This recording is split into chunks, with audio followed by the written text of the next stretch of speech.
Welcome to public TV news. బులెటిన్ల ముందుగా headlines. Kurnool Srisailam Mallanna ఆలయానికి పెరిగిన భక్తుల రద్దీ.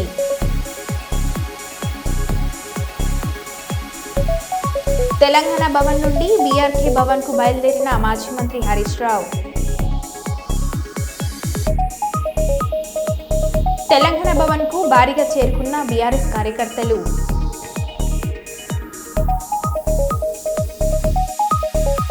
టీడీపీ నాయకులపై వైసీపీ నాయకుల దాడి.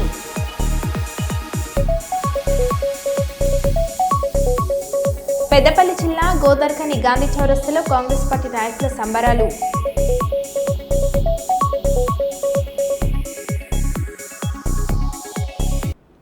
ఇక వివరాలకు వెళ్తే, బొడ్డు చింతలపల్లి గ్రామంలో రెండో రోజు అనగా శనివారం వాస్తు హోమం, రుద్రహోమం, శ్రీరామ హోమం, క్షీరాదివాసము, బలిహారంతో కూడిన గ్రామ ప్రదక్షిణ, ధాన్యాదివాసం, వస్త్రాదివాస. వరంగల్ జిల్లా గీసుకొండ మండలం బొడ్డు చింతలపల్లి గ్రామంలో రెండో రోజు ఘనంగా హోమాలు జరగడం జరిగింది. భక్తులు అధిక సంఖ్యలో పాల్గొన్నారు. ప్లేట్ పైకి పట్టుకొని వినాయకుడికి హారతి చెప్పండి. చెంబు పక్కన పెట్టుకున్నాను, కింద పడుతుంది. ఓం యశస్కరం బలవంతం ప్రభుత్వాదమేవ రాజానాగ సుమంగళ్యం సదనం దీర్ఘమాజోః. కరీంనగర్ పట్టణం గర్ల్స్ జూనియర్ కాలేజ్ రోడ్ ఉస్మాన్పురాలో కవిత వెడ్డింగ్ మాల్ రెండో బ్రాంచ్ను ప్రముఖ సినీ నటి మీనాక్షి చౌదరి చేతుల మీదుగా ప్రారంభించారు. ఈ ప్రారంభోత్సవానికి ముఖ్య అతిథిగా కేంద్ర హోంశాఖ సహాయ మంత్రి బండి సంజయ్, సూడా చైర్మన్ కోమిటిరెడ్డి నరేందర్ రెడ్డి, మాజీ మేయర్ సునీల్ రావు, మాజీ కార్పొరేటర్ పిట్టల శ్రీనివాస్ హాజరయ్యారు. ఈ అద్భుతమైన డిజైనర్ హై ఫ్యాన్సీ శారీస్, కంచిపట్టు చీరలు, గాగ్రాస్, డ్రెస్ మెటీరియల్స్ మరియు కిడ్స్ వేర్ కరీంనగర్ ప్రజలకు అతి తక్కువ ధరలలో నాణ్యమైన, సుందరమైన, మంచి డిజైనర్ చీరలు లభించినట్లు తెలిపారు. పట్టణ ప్రజలు ఈ అవకాశాన్ని సద్వినియోగం చేసుకోవాలని వారు కోరారు.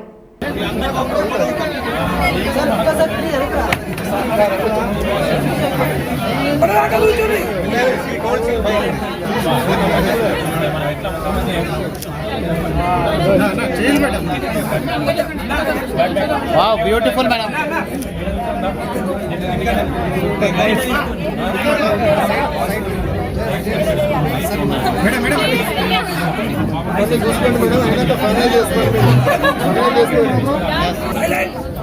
Silence. Media. Madam, look at here. Smile. Media. Hey, Nagaraju, please silent.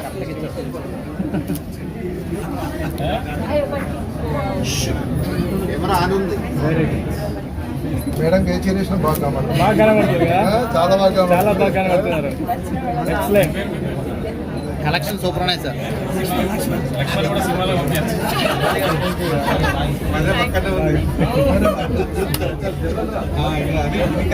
ఫ్రీగా వదిలిపెట్టి కొద్దిగా అటు జరగండి. అందరూ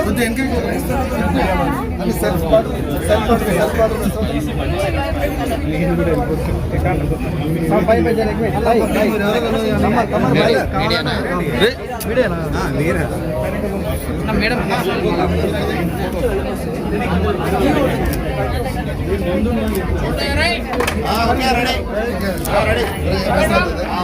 నాకు చాలా హ్యాపీ. ఇక్కడ వామ్గా ఎంత ప్రేమతో రిసీవ్ చేస్తున్నాను. చాలా హ్యాపీ.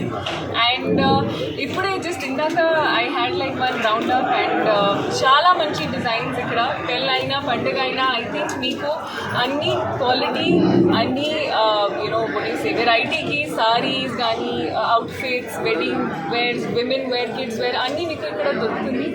అండ్ డెఫినెట్గా ఇది ఒక వన్ స్టాప్ డెస్టినేషన్. అండ్ కరీంనగర్లోని ఇది సెకండ్ బ్రాంచ్ ఓపెన్ చేశారు. సో కంగ్రాచులేషన్స్ అండి. And painter Lakshman and brothers 41 years నుంచి you've been in the business and ఇంకా గ్రో అవ్వాలి, ఇంకా స్టోర్స్ ఓపెన్ చేయాలి all over Andhra, Telangana, India. yes, every target hopefully.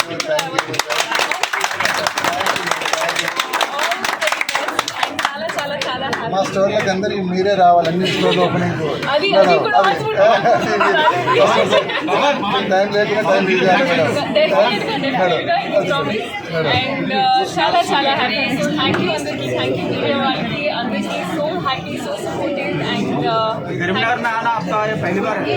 ఇది నా ఫస్ట్ టైం అండి, పहली बार है आपका अपकमिंग मूवीज कौन सा है? जी నాగ చైతన్యతో ఒక మూవీ జరుగుతుంది ఇప్పుడు విరూపాక్ష డైరెక్టర్తో, అండ్ సెకండ్ నవీన్ పోలి శెట్టితో. అది కూడా సంక్రాంతికి ఇప్పుడు రిలీజ్ అవుతుంది నెక్స్ట్ ఇయర్. సో ఇప్పుడు హ్యాట్రిక్ సంక్రాంతి టైంకి మళ్ళీ పిన్ని వస్తుంది. అది ఒక సర్ప్రైజ్.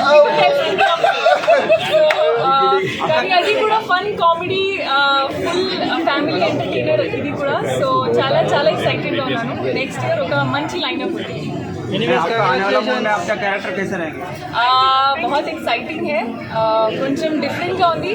నేను చేసిన ఫిల్మ్స్తో ఇది డెఫినెట్గా ఒక new shade and comedy timing. మీకు ఫస్ట్ టైం నా కామెడీ టైమింగ్ కొంచెం తెలుస్తుంది, ఎందుకంటే సంక్రాంతిలో కొంచెం సీరియస్ కాప్ లాగా రోల్ ఉంది, కానీ ఈ మూవీలో ఫుల్ కామెడీ అండ్ నా రోల్ కూడా చాలా కామెడీ. సో చాలా ఎక్సైటెడ్. అండ్ అలాగే నాగ చైతన్య మూవీలో ఒక వేరే క్యారెక్టరైజేషన్ ఉంది. సో ఇది కూడా very very exciting story and hopefully మీకు కూడా నచ్చుతుంది. करीमनगर में आपका फील कैसा हुआ? बहुत अच्छा, बहुत ज़्यादा अच्छा लगा. मेरा फर्स्ट टाइम है करीमनगर में एंड आई होप यहाँ पे दोबारा आने का मौका मिले. మళ్ళీ ఇక్కడికి రావాలి. ఇది మనస్ఫూర్తిగా కోరుకుంటున్నాను. ఇది నా విషయం. क्या बताएंगे? కర్నూలుకు చెందిన ప్రముఖ గ్యాస్ట్రోఎంట్రాలజీ వైద్యులు శంకర్ శర్మ మానవత్వాన్ని చాటుకున్నారు. కర్నూలు సమీపంలోని జి పుల్లారెడ్డి ఇంజనీరింగ్ కళాశాల వద్దనున్న టీజీవీ నగర్లో ఉన్న కృపా వృద్ధాశ్రమానికి డాక్టర్ శంకర్ శర్మ నిత్యావసర సరుకులను అందజేశారు. మతస్థిమితంలోని దాదాపు 30 మంది వృద్ధులకు కృపా వృద్ధాశ్రమంలో నిర్వాహకులు అబ్రహం ఆశ్రమం కల్పించి వారిని పోషిస్తున్నారు. విషయం తెలుసుకున్న డాక్టర్ శంకర్ శర్మ ఆదివారం ఆశ్రమానికి వెళ్లి మానసిక వికలాంగులకు నిత్యావసర వస్తువులను అందించారు. ఈ సందర్భంగా ముఖ్య అతిథి డాక్టర్ శంకర్ శర్మ మాట్లాడారు.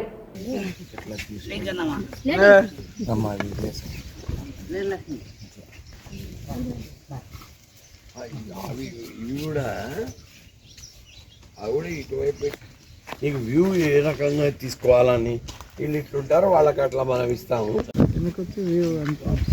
సార్ ఒకసారి సార్ ఒకసారి చూడండి సార్. సార్ పెద్ద వస్తువు ఇవ్వండి సార్. వస్తువు ఇది బియ్యం అండి, చూడండి సార్. ఒక్క నిమిషం సార్. సార్ ఒకసారి ఓకే సార్. ఇటువైపు ఒకటి అండి సార్. అన్న మీరు అవతల పడండి, దగ్గర అండి. ఆయన పిలుచుకోండి ముందర. అట్లా ఉండండి, అట్లా ఉండండి సార్, అట్లా ఉండండి సార్. ఒక్క నిమిషం లాంగ్ తీసుకుని. Okay sir. సార్ ఒక్క నిమిషం సార్. అట్లా ఉండండి సార్. అది ఆడబెట్టు. అయిపోయింది సార్. చూడండి మీరు ఇట్లా చూడండి అందరూ. అట్లా ఉండండి. Ready sir. ఫోన్ చేస్తారు సార్. వీళ్ళల్లో చాలా మంది మతి స్థిమితం లేని అనాథలు. ఈరోజు స్థానిక టీజీ వెంకటేష్ గారి నగర్లో అవుట్స్కర్ట్స్ ఆఫ్ కర్నూల్లో ఈ కృపా అనాథ ఆశ్రమము అబ్రహం గారు నిర్వహిస్తున్నారు. వీళ్ళలో చాలామంది మతిస్థిమితం కోల్పోయి రోడ్ల మీద వాళ్ళ కావలసిన వాళ్ళు వదిలేసిన వాళ్ళు అలాంటి వాళ్ళని తెచ్చి ఈ యంగ్ మ్యాన్ అబ్రహాము ఒక చోట అందరినీ చేర్చి వాళ్ళ ఆలనా పాలన చూసుకుంటూ ఇలాగ ఏదైనా డొనేషన్స్ ఎవరన్నా ఫిలాంథ్రపిస్ట్ వచ్చి ఇవ్వడం వల్ల మెయింటైన్ అవుతున్న ఇది గవర్నమెంట్ రికగ్నైజ్డ్ అనాథాశ్రమం. కానీ ఇటువంటి అనాథాశ్రమాలు మెయింటైన్ చేసే వాళ్లకు సరి అయిన చేయూతను ప్రోత్సాహాన్ని ఇవ్వాల్సిన అవసరం చాలా చాలా ఉంది. ఎందుకంటే వాళ్ళు తెచ్చిపెట్టుకున్నారు కానీ వాళ్ళకు పూర్తిగా ఆ శక్తి ఉందా లేదా అనేది కూడా తెలియకనే ఆ ఒక ప్రోత్సాహము ఉత్సాహము దేవుడిచ్చినందుకు వాళ్ళ ముందు పోవడం జరుగుతూ ఉంది. వీళ్ళు నిరుపేదలు, వీళ్ళు మతిస్థిమితం కోల్పోయిన వాళ్ళు, వీళ్ళ వల్ల ఎటువంటి ఉపయోగాలు ఆయనకైతే ఉండవు. మరి ఎవరికి ఉంటాయి? అదే చాలా విచిత్రమైన ప్రశ్న. కానీ దాన్ని గుర్తించి ఎవరో ఒకరు అతనికి చేయూతని ఇవ్వకపోతే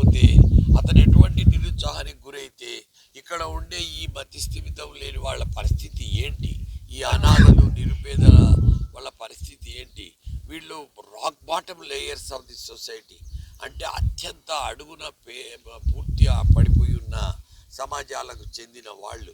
సో వీళ్ళను ఖచ్చితంగా అందరూ ఎవరో ఒకరు ముందుకొచ్చి నడుం బిగించి ఈ ఎన్జిఓలు, నాన్ గవర్నమెంటల్ ఆర్గనైజేషన్స్ వారికి సహాయం చేయాల్సిన అవసరం ఉంది. ఎంతసేపు ఉన్నా నేను డెవలప్ కావాలా, నేను సంపాదించుకోవాలా అనుకునే వాళ్లకు ఇది ఒక జస్ట్ మోటివేషన్ లాగా ఉంటుందని ఉడతా భక్తిగా నా సొంత ఖర్చులతో వీళ్ళకు ఒక నెల సరుకులు ఇవ్వడం జరిగింది. ఇంత మాత్రాన వీళ్ళు పూర్తిగా బాగుపడతారని కాదు.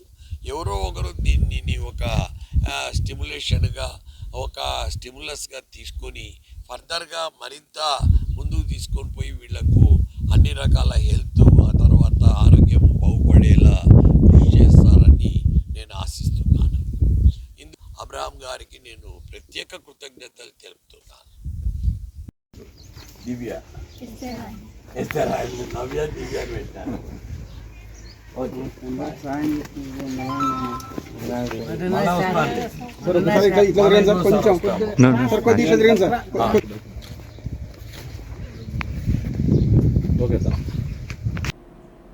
దొంగలు దేవాలయాలను కూడా వదిలిపెట్టడం లేదు. తాజాగా శ్రీ కట్టమల్లన్న స్వామి దేవాలయంలో హుండీ పగలగొట్టి అందులోని నగదు ఎత్తుకెళ్లిన దుండగులు. వరంగల్ జిల్లా గీసుకొండ మండలం గొర్రెకుంటలోని శ్రీ కట్టమల్లన్న స్వామి దేవాలయంలో రాత్రి గుర్తు తెలియని దుండగులు ఆలయంలో ఉన్న హుండీ పగలగొట్టి అందులోని నగలను ఎత్తుకెళ్లారు.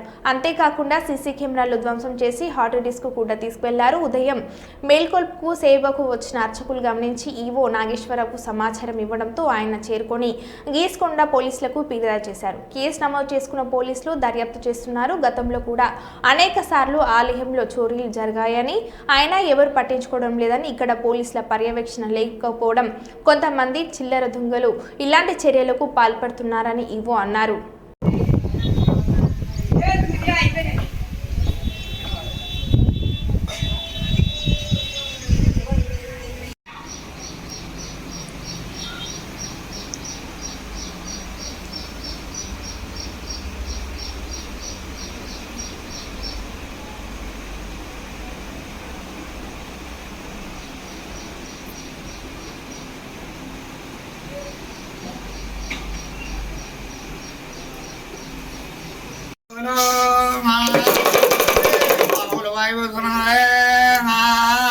నీకు తెల్ల కదా వీడను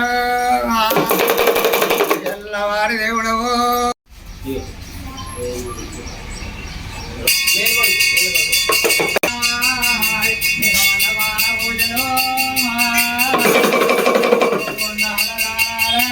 కట్టమల్లన్న మల్లికార్జున స్వామి దేవస్థానం గొర్రెకుంట, వరంగల్ జిల్లా. ఈరోజు నాకు మా ప్రధాన అర్చకుడు నాగరపైన కట్టయ్య గారు ఉదయం 6 గంటలకు ఫోన్ చేసి, సార్ ఇట్లా దొంగలు పడ్డట్టున్నది, మొత్తం తాళాలన్నీ పగలగొట్టారని చెప్పడం జరిగింది. నేను వెంటనే సిఐ గారికి ఎస్ఐ గారికి కూడా ఇన్ఫార్మ్ చేయడం జరిగింది. సిఐ గారు, ఎస్ఐ గారు కూడా వచ్చేసి వేలిముద్రలు సేకరణ కూడా చేయించుకోవడం జరిగింది. కాబట్టి తాళాలు కూడా పగలగొట్టేసి ఉండి ఇల్లు అన్నీ పగలగొట్టేసి డోర్ పగలగొట్టేసి మొత్తం ధ్వంసం చేయడం జరిగింది. అదే మాదిరిగా వచ్చేసి సీసీ కెమెరాలు కూడా ఫుటేజ్ ఇట్లా దొరుకుద్దన్న ఉద్దేశంతో కూడా ఆర్డిస్క్ కూడా తీసుకొని పోవడం జరిగింది వాళ్ళ దొంగలు. కాబట్టి ఇది ఎవరో తెలిసిన వాళ్ళే ఉండేటట్టు ఉంటుందని చెప్పి కూడా పోలీసు వారు కూడా అనుమానం వ్యక్తం చేయడం జరుగుతుంది. కాబట్టి ఇలాంటి సంఘటనలు జరగకుండా పోలీసు వారు కూడా తగిన చర్యలు తీసుకోవాల్సినదిగా మీ ద్వారా నేను కోరుచున్నాను. జీవితం శాంతియుతంగా సాగాలంటే సద్గురును ఆశ్రయించాలని, సద్గురును ఆశ్రయిస్తే భగవత్కృప కలుగుతుందని, భగవంతుని కృప లేని వారికి సుఖ సంతోషాలు లభింపవని తిరుమల తిరుపతి దేవస్థానంలో హిందూ ధర్మ ప్రచార పరిషత్ ఉమ్మడి కర్నూలు జిల్లా శాఖ కార్యనిర్వాహకులు డాక్టర్ మల్లు వెంకటరెడ్డి అన్నారు. తిరుమల తిరుపతి దేవస్థానంలో హిందూ ధర్మ ప్రచార పరిషత్ ఉమ్మడి కర్నూలు జిల్లా శాఖ ఆధ్వర్యంలో గత 5 రోజులుగా జరుగుతున్న ధార్మిక, ఆధ్యాత్మిక, సాంస్కృతిక కార్యక్రమాల ముగింపు సందర్భంగా గోమాతకు పూజతో పాటు ఊరేగింపు చేసి సామూహిక కుంకుమార్చన కార్యక్రమాలను నిర్వహించారు. ప్రతిరోజు ధార్మిక ప్రవచనాలు, స్థానిక భజన మండలిచే భజనలను భక్తులను ఎంతోగానో అలరించాయి.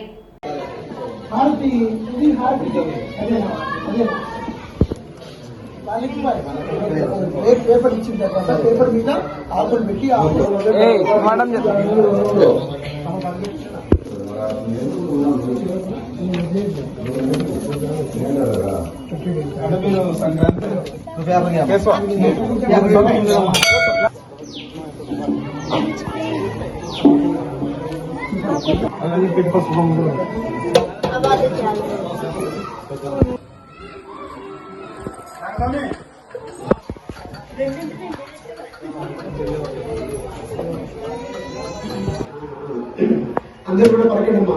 ఓం అపవిత్ర పవిత్రమా సర్వావస్థాంగతో వివా యస్మరే పుండరీకాక్షాం సభాషిరాభ్యంతర శుచి. ఎందుకంటే ఇప్పుడు ఎవరు లేదండి, వేరే వాళ్ళు ఉంటారు, మన ఊళ్ళో ఎదుర్కొంటారు. వస్తూ ఉంటే ఏంటని చెప్పండి, ఏమని అర్థం ఉంటా ఉంటారా? దేనికోసం అంటే వింటే అది శ్రీ లక్ష్మీకొండమాత స్వామి చిత్తం శ్రీ లక్ష్మీకొండమాత స్వామి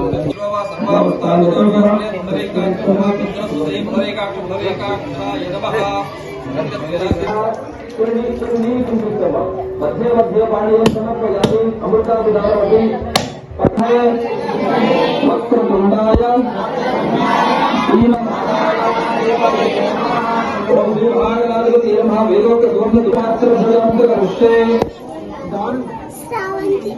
ఇప్పుడు ఇంకొక వస్తువు మూర్తుంది కదా, ఇప్పుడు లక్ష్మీ పూజ చేయాలి మనం. సో లక్ష్మీ పూజ చేయాలంటే మళ్ళీ లక్ష్మీ పూజకి మనం అక్షంతలు వేయాలి. ఒకసారి అక్షంతలు వేయాలంటే ఒకసారి ఓం ఓం భూతాయే నమః, ఓం వసుదాయే నమః, ఓం ఇంద్రాయే నమః, ఓం ఇందు శీతలాయే నమః, ఓం అస్వాదగంధం.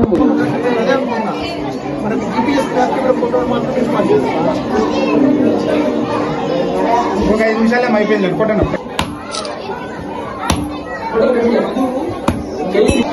ఓం శ్రీ మహాలక్ష్మీ నమః. వేదోక్త సువర్ణ దివ్య మంత్ర పుష్పం సమర్పయ.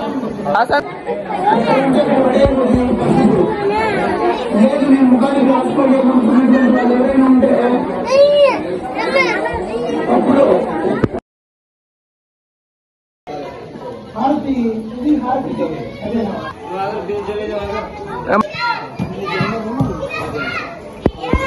ప్రాప్తి లభిస్తుందట. మీరు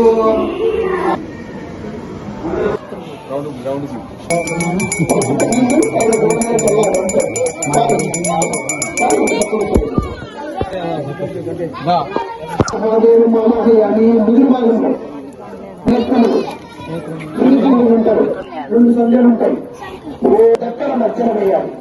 ఓం కొరపాడు దృష్టింది అని చెప్పి నమస్కారం చేస్తారు. మాతృ శబ్దం ఆపాదించబడింది కేవలం గోవుకు మాత్రమే మాత. అది ఒక చిన్న తులసి చెట్టు తులసి మాత అంటాం. చూడండి, గుర్తుపెట్టుకోండి. మాతృ శబ్దం ఎందుకు ఆపాదించబడిందంటే భగవంతుడికి ప్రసాదం చేసేటటువంటి దాంట్లో చూసారా, కల్పవృక్షాన్ని మనం చూడగలమా? కల్పవృక్షం అంటే ఏంటి? కోరిన కోరికలన్నీ నెరవేర్చేది. మాకు బాగా చలికాలం.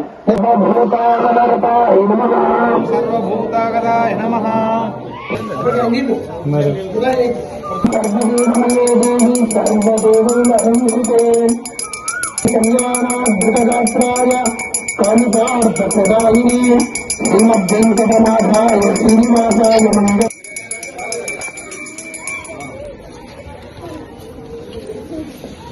అక్కడ కలుగుతారు గట్టిగా, పలకండి గట్టిగా. ఏంటంటే గోవులు కనిపించకుండా పోవడమే. గోవులు ఎంత తగ్గిపోతున్నాయంటే ఈ పెన్నికల గ్రామంలో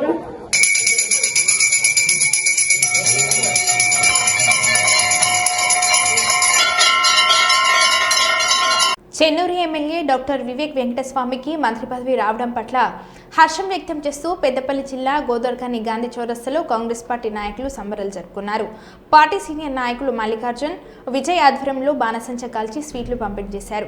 బడుగు బలహీన వర్గాల కోసం పనిచేసిన కాకా కుటుంబం నుండి వివేక్ వెంకటస్వామికి మంత్రి పదవి రావడం చాలా సంతోషంగా ఉందని ఆనందం వ్యక్తం చేశారు. వివేక్ వెంకటస్వామి సేవలను గుర్తించి మంత్రి పదవి ఇచ్చిన కాంగ్రెస్ పార్టీ ముఖ్య నాయకులకు మల్లికార్జున్ ధన్యవాదాలు తెలిపారు. రాష్ట్ర మంత్రివర్గంలో చోటు కల్పించిన ఏఐసిసి అధ్యక్షులు మల్లికార్జున ఖర్గే గారికి, అదేవిధంగా సోనియా గాంధీ గారికి, అపోజిషన్ లీడర్ రాహుల్ గాంధీ గారికి, అదేవిధంగా ఈ రాష్ట్ర ముఖ్యమంత్రి రేవంత్ రెడ్డి గారికి, పిసిసి అధ్యక్షుడు మహేష్ కుమార్ గౌడ్ గారికి, అదేవిధంగా ఈయన మంత్రి కావడానికి సహకరించిన ప్రతి ఒక్కరికి కూడా రామగుండం పారిశ్రామిక ప్రాంతం నుంచి కాంగ్రెస్ పార్టీ పక్షాన కృతజ్ఞతలు తెలియజేస్తా ఉన్నాం. తెలంగాణ రాష్ట్ర సాధన కోసం వివేక్ గారు చేసిన కృషిని ఈ ప్రాంత ప్రజలు ఎన్నడూ మర్చిపోరు. ఎందుకోసం అంటే ఆయన గతంలో కూడా కేంద్ర మంత్రి పదవిని త్యజించి తెలంగాణ రాష్ట్రం కోసం కొట్లాడినటువంటి వ్యక్తి వివేక్ వెంకటస్వామి గారు. అంతేకాకుండా ఏ నాడు కూడా ఇటువంటి అవినీతి మచ్చ లేని ఒక నిఖార్సైన నాయకుడు వివేక్ గారు. వివేక్ గారి గురించి ఈ ప్రాంతంలో అభివృద్ధి కోసం అని చెప్పి ఆయన పడిన తపన మరింత ఈ ప్రాంత అభివృద్ధికి, ప్రత్యేకించి పెద్దపల్లి పార్లమెంటు లో అభివృద్ధి కార్యక్రమాలకు, పేద ప్రజల బడుగు బలహీన వర్గాలకు ఆశాజ్యోతిగా ఉన్నటువంటి వివేక్ వెంకటస్వామి గారికి రాష్ట్ర మంత్రి వర్గంలో చోటు కల్పించిన ప్రతి ఒక్కరికి కూడా మరొక్కసారి ఈ ప్రాంత కాంగ్రెస్ పార్టీ పక్షాన, ప్రజల పక్షాన కృతజ్ఞతలు తెలియజేస్తా ఉన్నాము. వివేక్ గారికి మంత్రి పదవి ఈనాడు కాదు, ఎప్పుడో రావాల్సింది. కానీ ఆలస్యంగా అయినా ఈ రోజు ఆయన మంత్రి పదవి చేపట్టడం ఈ ప్రాంత ప్రజలందరూ కూడా గర్వించదగ్గ విషయం అని చెప్పని తెలియజేస్తా ఉన్నాం. రాజ్యం యువ వికాసం అర్హులైన యువతకు మరియు ఇందిరమ్మ ఇండ్లు అర్హులైన పేదలకు మాత్రమే ఇవ్వాలని డిమాండ్ చేస్తూ బీజేపీ జిల్లా అధ్యక్షులు నగునూరి వెంకటేశ్వర్ గౌడ్ ఆధ్వర్యంలో కలెక్టర్కి వినతి పత్రం అందజేసి ఇవ్వడం జరిగింది. ఈ సందర్భంగా వెంకటేష్ గౌడ్ మాట్లాడారు.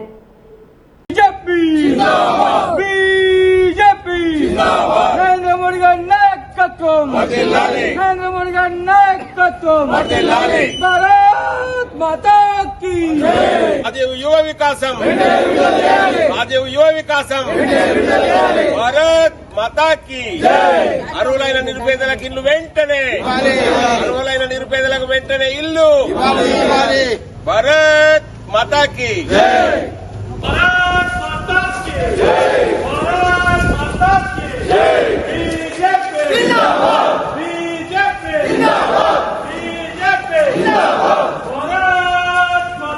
రాజీవ్ యువ వికాసం అర్హులకు ఇవ్వాలి. ఏదైతే సిబిల్ స్కోర్ అడుగుతున్నారు సార్, సిబిల్ స్కోర్ అడగడం న్యాయం కాదు సార్. ఈడలు, ఎస్సీ, ఎస్టీలు చిన్న చిన్న లోన్లు తీసుకొని సిబిల్ స్కోర్ లేకుండా ఉన్నారు. బ్యాంకర్లు అందరూ మొన్న చేసినటువంటి లిస్ట్ లోపల సివిల్ స్కోర్ తోటి మాత్రమే ఎన్నిక చేసింది సార్. దయచేసి అది కరెక్ట్ కాదు. సివిల్ స్కోర్ కు సంబంధం లేకుండా మనం మా రాష్ట్ర ఉప ముఖ్యమంత్రి గారు చెప్పారు సివిల్ స్కోర్ ఉండొద్దని, అవసరం లేదని. పాన్ కార్డు కూడా అవసరం లేదన్నారు. కానీ రెండు మ్యాండేటరీ చేస్తున్నారు. దయచేసి సివిల్ స్కోరు, పాన్ కార్డు లేకుండా అర్హులైన వాళ్లకు వెంటనే ఇవ్వాలి సార్ రాజీవ్ యువ వికాసం. అదేవిధంగా ఇందిరమ్మ ఇళ్ల లోపల అందరూ సార్, మీకు ప్రతి ఊర్లో మీరు సెలెక్ట్ చేసినటువంటి ఇళ్ల కన్నా గరీబులను మేము చూపిస్తాం సార్. చాలా మంది మాకు భారతీయ జనతా పార్టీ మంచిర్యాల జిల్లా శాఖ ఆధ్వర్యం లోపల ఇవాళ రాజీవ్ యువ వికాసం నిధులు అర్హులైన వాళ్ళకందరికీ ఇవ్వాలని చెప్పి, అదేవిధంగా ఇందిరమ్మ ఇండ్లు అర్హులైన వాళ్ళకందరికీ ఇవ్వాలని చెప్పి ఈరోజు డిమాండ్ చేస్తూ భారతీయ జనతా పార్టీ ఆధ్వర్యం లోపల ఇవాళ కలెక్టర్ గారికి వినతి పత్రం ఇవ్వడం జరిగింది. ఏదైతే రాజీవ్ యువ వికాసము 2వ తేదీ ఇస్తామని ప్రకటన చేసి అనేక మందిని రాత్రి వరకు కూడా ఎంపీడీఓలు కలెక్టర్ కార్యాలయం లోపల ఇగరండి అని వాళ్ళందరినీ తయారు చేసి రాత్రి 2-3 గంటలకు రేపు కార్యక్రమం లేదని ప్రకటించడం దారుణమైనటువంటి విషయం అని ఈ సందర్భంగా నేను తెలియజేస్తా ఉన్నా. రాజీవ్ యువ వికాసం లోన్లకు ఏదైతే 6,000 కోట్లతోటి 5 లక్షల మంది యువకులకు, నిరుద్యోగులకు 50,000 నుంచి 4 లక్షల వరకు లోన్ ఇస్తామని ప్రకటిస్తే ఆశతోటి అనేక మంది ఇవాళ పిటిషన్లు పెట్టుకున్నారు, దరఖాస్తులు పెట్టుకున్నారు. ఇక మాకు లోన్ వస్తుందని ఆశతోటి ఉన్నారు. సిబిల్ తోటి సంబంధం లేదు అని పేదలందరూ, ఎస్సీ, ఎస్టీ, బీసీ, మైనార్టీలందరూ ఎంతో మంది ఆశతోటి ఉన్నారు.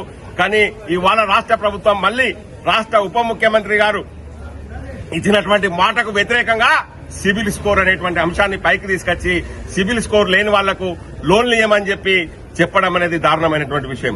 ఏదైతే ఇవాళ బీసీలు ఉన్నారు, మైనార్టీలు ఉన్నారు, ఎస్సీలు ఉన్నారు, ఎస్టీలు ఉన్నారు, పొట్ట చేత పెట్టుకుని భూమి పెట్టుకోనో, బంగారం పెట్టుకోనో, ఎవరితోటైనా షూరిటీతోటో చిన్న చిన్న లోన్లు తీసుకున్న వాళ్ళు ఉన్నారు.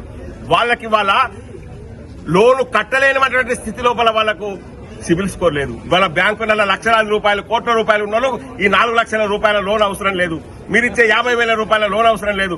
ఎవరైతే నిజంగా ఈ రోజు బ్యాంకులకు అప్పు చెల్లించలేని పరిస్థితి లోపల ఉన్నారో వాళ్లకు లోన్ ఇవ్వాలి. వాళ్ళ దగ్గర ఎట్టి పరిస్థితులలో సిబిల్ స్కోర్ లేదు. కాబట్టి ఈ రాష్ట్ర ప్రభుత్వము వెంటనే బ్యాంకర్లను ఒప్పియాలి. అవసరం అనుకుంటే రాష్ట్ర ప్రభుత్వం షూరిటీ ఇవ్వాలని చెప్పి భారతీయ జనతా పార్టీ డిమాండ్ చేస్తా ఉన్నారని చెప్పి నేను ఈ సందర్భంగా మనం చేస్తా ఉన్నా. అనేక మంది నిరుపేదలకు ఇందిరమ్మ ఇండ్లు ఇస్తాన్నారు.